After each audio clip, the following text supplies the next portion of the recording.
Kuzambo, Your Royal Highness, Mr. Ambassador, and then all my close friends, family members, participants. Thank you for the Bhutan Echo and the Indian Embassy and cooperating and organizing such a beautiful event for many years for preservation of culture and then art and also sharing an individual's journey in this beautiful stage and event and so on.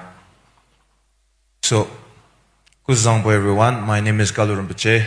I'm the most spiritual, materialistic person you will ever find. So don't expect any sort of a happiness, wisdom out of this session. When I was 4 years old, I was 4 to 5 years old, I was recognized by His Holiness Dalai Lama. And he said, oh, this boy is going to be very special. But I had to go through all sorts of punishment of the 90s. And those who are born in the 90s, you understand the meaning of the punishment, you know. You almost get through all the different stages of interrogation, sort of. So I went through the monastic training, even though I'm not a monk, but we have to go through the monastic training from the age of 7. From the age of 14, I went to a 3 years retreat. It's a solitary retreat where you have to sleep in the meditation box. You're not allowed to stretch your leg for 3 years and 9 months in our tradition. So we just put like 1 or 2 pillows at the back and you just lean a little bit on the back, and that's pretty much how you spend for 3 years and 9 months. And when I look outside of the window, the birds, the ants, they seem to be living a very good life. A lot of freedom, fly wherever they want, eat whatever they want. Meanwhile, the person who seeks the happiness doesn't seem to find the happiness at all at first. But it took time, because you see, when you want to find a real answer within you, it takes time to decompress yourself. If you're not fully decompressed, and then the temporary illusion of your mind becomes pretty much an ultimate solution. That's the illusion that we tend to have in the beginning, initial stage. So it took me 1 year to really to calm down, to really to cool my mind, and to find happiness and to find the joy in that wooden box. So it took time. I was not really happy, to be honest. Many people, they think, oh, he's in the mountain, you know, he has all the enlightenment and happiness and so on. It's absolutely brutal, actually. You know, it's not really easy, and it's a lot of hardship. And then first year passed like that, and around the mid of second year, we were introduced to the Nyingma practice. Nyingma is basically enlightened Dakini, enlightened being, born in India. Her younger brother is Naropa. So like an example, Drupa Kagyu here in Bhutan is origin coming from Naropa. Nyingma is the sister of Naropa, which she maintained her own lineage and her own tradition. And she said, for 7 generations, my teachings, my method, my practice cannot be given to the public for 7 generations. Only after that, then it can be practiced publicly. So due to that, there was a sense of surge of great interest from many different Buddhist traditions in Vajrayana Buddhism in Tibet and also in Bhutan.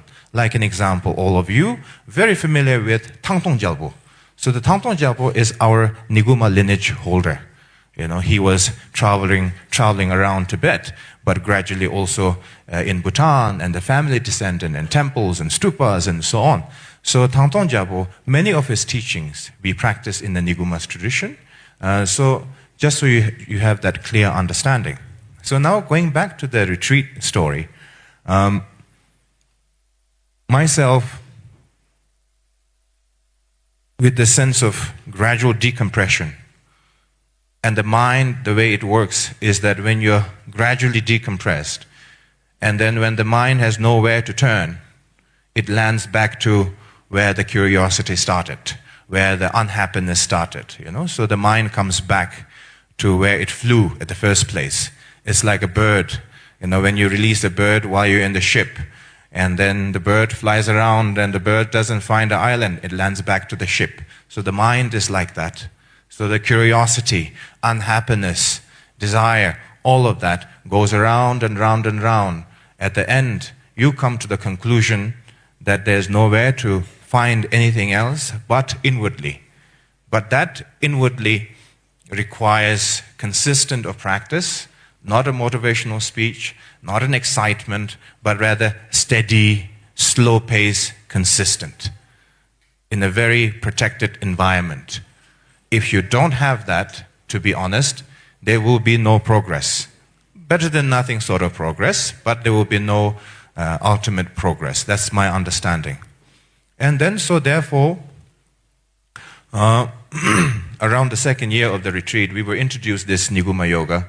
And in the Nyingma yoga, we have this dream yoga, illusionary body, intermediate state, and then also tumu, julu, milam, vesel, poa, pardo. So these are the 6 yogas of Nyingma. Heat generating practice, yoga, and then illusionary body and mind, the dream yoga, and then transmitting the state of consciousness called poa, and then pardo. So these are the 6 yogas of Nyingma, and on the top of that, there's the other additional, the Nyingma's teachings, 4 to 5 golden dharma of Nyingma, and so on, which we don't have time to discuss everything in detail. Otherwise, you will fall asleep and get bored, and you will be like, oh, I came to Kalu Rinpoche's speech, but this sounds too boring or too old for me, or something like that. And then this, when I was starting to do this yoga, it really helped me very much. I was eating a lot due to my void and unhappiness, and a little bit of dharma, of course. But when I started doing the yoga, it was no longer a philosophy, it was no longer an analytical approach, but rather physical experience that you are experiencing in this very moment. You are not thinking about next life, 100 years, how can I say, when the next Buddha comes and so on and so forth. You're not thinking that far, but you're actually practicing it and you're experiencing the bliss in that very moment, in that very session. So you're no longer telling yourself, I'm not a great practitioner, I don't have a good karma, I'm not this, I'm not that. You're not really looking down on yourself. Also, you're not really, frying your brain and say, I have to do like this and like that. You don't have so much of an analytical approach, but rather living with the experience with the body and mind in that very moment. So for me, we were told to do, the 1 yoga session per day. And I end up doing twice a day, every day for 2.5 years. And to the point that my interest to the external things became so little that I start eating 1 bowl of cabbage 7 o'clock in the morning, no lunch, no dinner, no snacks, no tea even, just water and cabbage for 2.5 years. And there was 18 other people, so it's not like a dragon flew over the sky and I witnessed, nobody was there. There was 18 other people. I can bring it over to testify it if you want to. So they can see what I eat, I can see what they eat and how they live their life, how they practice and so on. And for me, it helped me a lot. It pushed me. I was not choosing to myself to be in suffering. It was more of when you experience sense of bliss in the body and mind, all the external things, sensorial things, taste, visual, praise, criticism, and then sensorial of smell, all of that kind of reduces its own effect into how your day is going and how you should think and what you should be doing, but rather you experience the bliss in that very moment. And it is a wonderful experience. However, that beautiful experience was very short-lived because I came out of 3 years retreat after 3 years and 9 months of the retreat. It was in 2008, September, end of August. So the moment I came out, and my predecessor from all around the world, and they said, Kalu Rinpoche, now you have done the 3 years retreat. I was nobody for many years. I was a completely forgotten person. There's a legendary previous Kalu Rinpoche. I was reincarnated. I was a little bit important until I was 7, until my late father was there, when we had a little bit of money and everything. But the moment he passed away, I lost everything. I lost my empire, recognition, status, everything. So I became irrelevant for many, many years, until the retreat was finished. And then all of a sudden they say, oh, Kalu Rinpoche, you're so important. The legacy holder, the great master. I was like, wow. And I was thinking, wow, what is this? I never expected this. I was only thinking maybe I would just become one abbot and do some, prayers and rituals. And that was my only limitation of my life. And I was just thinking, oh, that's pretty much my life. But turns out there's far more politics in religion than I initially thought. Many people, they think that religion has no politics. Religion has a lot of politics because religion is run by people. It's not run by Buddha. You understand? So therefore, in Bhutan, I think it's very important that you should cherish a Buddhist ideology, Buddhist tradition, because I travel around the world for the last 18 years. I know how to function in a country that is majority a Catholic Christian. We have a very good relation with the Vatican, with the Catholic, and with other different traditions. I'm not trying to look down or isolate ourselves with a different faith. All I'm trying to say is that when we, as a Buddhist organization, when we have to operate in a foreign country, it's very difficult. But in Bhutan, when you want to do something good, Buddhist-related, officials get involved, royal family get involved, people get involved, everybody want to, support, donate, bring awareness. In a foreign country, you don't get that. If you manage to meet a mayor, that's already a success. And that's how I started, and then all the way to the presidential level over the time. It took me time. It was not given to me. It was not like, Kalu Rinpoche, he's such a sugar-coating sweet talker. Let's hear him out. People are not idiot, So they have their own culture. They have their own life. So it took me time to experience. But in the beginning, when people came to me, an organization, they said, Kalu Rinpoche, you're a great master. I didn't feel like a great master. I felt there was a many mixed intention. And then I started to travel in 2009 around all the centers. I started teaching. And the first step was I was thrown into a debt. So that was my first religious task, which is not religious. It's very much real estate. So I would assume, I would sit on the chair or throne or something to give empowerment or teachings. My first task was not a religious thing.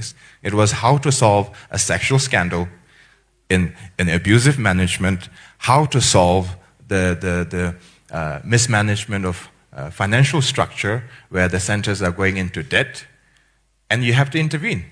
So whatever the decision you make in a disaster situation is a bad decision, And you are thrown into this kind of a condition, which was resulted after 5 years, like you just came into this responsibility. So I had to solve that in a multiple angle, around 55 meditation centers around the world. So I operate and we organized, we have organization. So it was very stressful, but at the same time, I was giving teaching, I was doing a little bit of charity, a lot of, religious gathering, events, and so on, with the lack of experience, and I was trying a lot of different kind of method. Because in Bhutan, or in Himalaya region, you just say, this is Rinpoche recognized by this person. And you just sit there, it's fine. Everybody will come to you, show respect. But in a foreign country, you have to adapt. You cannot sell your religion, but you also cannot be very conservative or very traditional either. Because then they will think, are you trying to make me Himalayan individual, or are you giving me spiritual freedom? That's the question people ask. They say, are you trying to make me, Bhutanese, or are you trying to teach me Dharma? Then of course it's the Dharma. Then the Bhutanese culture, Tibetan culture, Nepali culture, Indian culture, appreciation, and that comes afterwards. But first, you have to catch the audience. But in order to catch the audience, you have to be very skillful how you teach, how you present yourself. And of course, I pretty much, improve in terms of how I approach and engage with people. And the first lesson that I told myself was that because due to the conservative Buddhist world, and they say, Rinpoche, you should do like this. Rinpoche, you should do like that. That's how all the legendary figure, that's how they used to do it in the Himalaya region. And you have to do like that. But then that approach is not really working in my point of view. I cannot speak on all the Buddhist tradition, but from my tunnel point of view, it is not working. It is a little bit out of touch. I think in order to bring Buddhism into people's life, first and foremost is you have to be human being. Not a Rinpoche, not a religious figure, not a compassionate figure, but a human being. If you don't have a common sense, and a sense of wisdom and compassion combined together and listening to each other, if you just want to talk and not listen, you cannot help other people. So you need to have a tolerance on listening to other people, listening to their struggle, listening to their suffering, and then based upon that, you modify your medicine pill, which is the Dharma, the teachings of the Lord Buddha. And that is how I initiated over time. It was not a smooth beginning. But then, during the pandemic, all the organization pretty much coming together over the time, slowly. And what I understood in the beginning was about the management. I thought being compassionate solves all the problem. Being good, being decent. It doesn't. You need to use your brain. You need to strategize. You need to have a good team. You need to be realistic. You need to be patient. And you need to execute. And then all that has to be done with a clear point of view, not the point of view of, I want to make this happen, but rather, what is the bigger impact in the long run? So I think from my point of view, I think that is very important. So if you want to succeed in the future, your ambitious is one thing, but patience is another, and the team is another, and the mentorship is very important. Mentorship, it does not mean you need to have a guru all the time. It doesn't mean you need to have a Rinpoche all the time. It can be your wife, it can be your husband, it can be your friends, it can be your neighbor, it can be a colleague, who has a little bit more experience into a journey that you haven't gone to. A journey that you want to go to, but that haven't succeeded. Or maybe you have a sense of concern with a failure or some sort. Or those who have succeeded. So having a multiple mentorship at the early age is very important to succeed in life. Because life has no shortage of struggle. Success has a struggle, but you have to choose your path carefully. And I think that is very important. Just my point of view, because I don't want to sound like, mindfulness, be compassionate, and all of that nonsense, because it is very cliche at some time, like you are living in a very beautiful bubble. You have to be realistic. The world is not filled with compassion, all the time. And even you have a great compassion and loving, people tend to take advantage of that. So you need to be skillful of your time.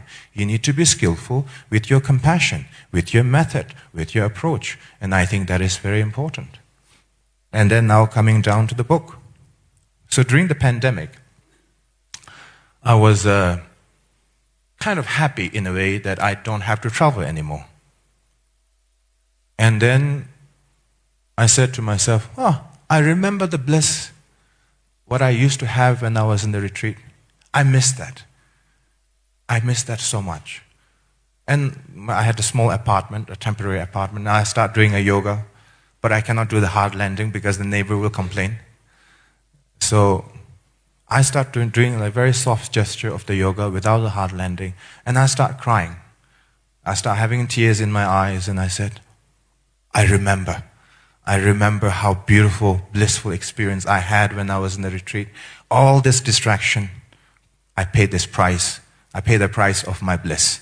I lost my bliss, along all this external world success. I lost my bliss. Now I remember. But if I can experience this bliss, why not the people around the world? That was my second question. If I can experience this, why not?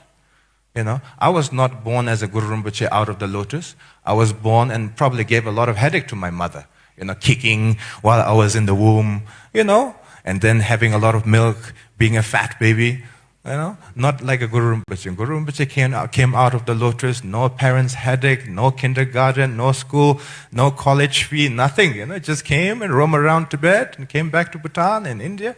So beautiful. Me, I'm a human being. So therefore I said, if I can experience this blissful with a little bit of mindfulness of the body and mind combined together, and then people can too.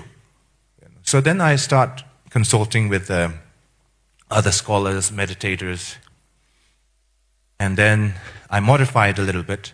And this yoga actually was taught by previous Kalu Rinpoche in the 1970s, called Nangpi Yoga. And His Holiness Dalai Lama also taught a little bit here and there, but not like as a session or class. And many other great masters. But this one is from our tradition called Nyingma tradition. It's a very unique tradition. And I think I should tell you this one a little bit more carefully. There's many young students over here, many beautiful, youthful energy from different schools. You see, Khandro does not require to be with Rinpoche. You understand? The reason Nyingma is a highly enlightened being is not because she has a Rinpoche as a husband. Okay? That is a choice. You can become a nun, become a great female enlightened being, or you can become an ordinary being, still a great yogini, a great meditator, a great realized being. Do you understand? Right? So your quality is not dependent on your partner. It's dependent on your own accumulation, your own commitment, your own dedication. Okay? And that is very important because His Majesty is leading with this great mindfulness city with the advanced technologies and ideas and concept. But we also have to adapt culturally a little bit, step by step. If we want to advance so much, at the same time we hold too much of our superstitious namtok habit, then we may progress gradually, but not to the speed what we want. So therefore, there's a Buddhist teachings. We are known as a Vajrayana kingdom.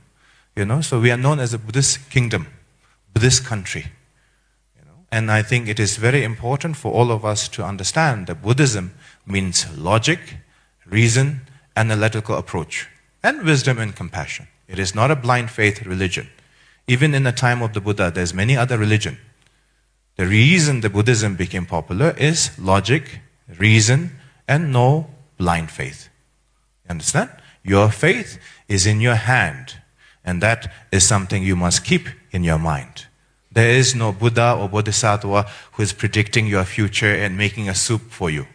Okay? You have a future in your hand.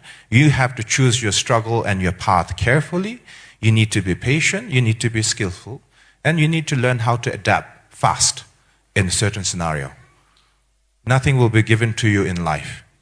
You need to learn how to adapt fast, but carrying on with a human dignity. And I think that is very important. That's just my humble opinion and a suggestion. So this Nyingma Yoga was completed last year. And then Her Majesty, Queen Mother, I had a great honor and the blessing to have an audience again and again. And then one day I requested, Your Highness, your grandmother, I said, Your Highness, Your Majesty, I would love to have a forward book from Your Majesty, and that will be a great blessing because we look at the Great Fourth as a Bodhisattva king, as you have seen a lot of documentaries, as you have heard from all the different speeches around here. And I don't have to do too much of a PR talk anymore. We have our devotion and our commitment to His Majesty, the Fourth and the Fifth. And then we see not just the Queen Mother, but many of the royal family, they engage in so much in the social activities. I've seen many other royal families around the world. They don't intervene so much in people's struggle, to be honest. They say, we are constitutional monarchy, and we just, look on the other side. But Bhutan royal family means engaging with people, caring for the people, and not just in the short term, but a long-term engagement, and that is something what I have witnessed. And that's why I offer my service and my love and devotion to, Veruchana Rinpoche, your Highness younger brother, and then also to your mother and your grandmother, and most importantly, your grandfather. So I just want to let Your Highness know that this is not something a light-hearted, light-hearted speech or addressing from my side. So in this Nyingma book, there will be Hatha Yoga. So the reason that I chose the Nyingma Yoga is very simple. If I can experience bliss, everybody can experience bliss.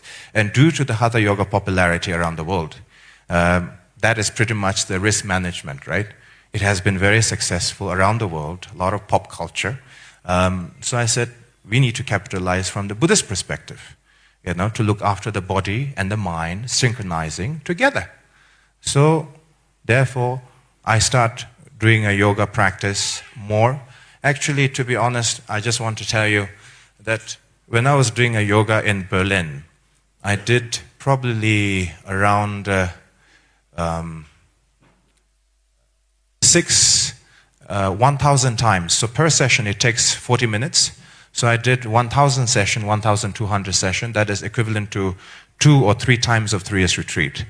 So altogether, it's like 5 times of 3 years retreat, equivalent of the yoga practice that I did, pretty much. And then in this book, there's a QR code. There's a Hatha Yoga as a little bit of warm-up stretching.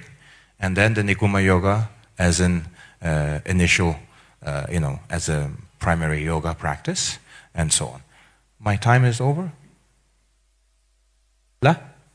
7 minutes. Oh, thank you so much. Thank you. So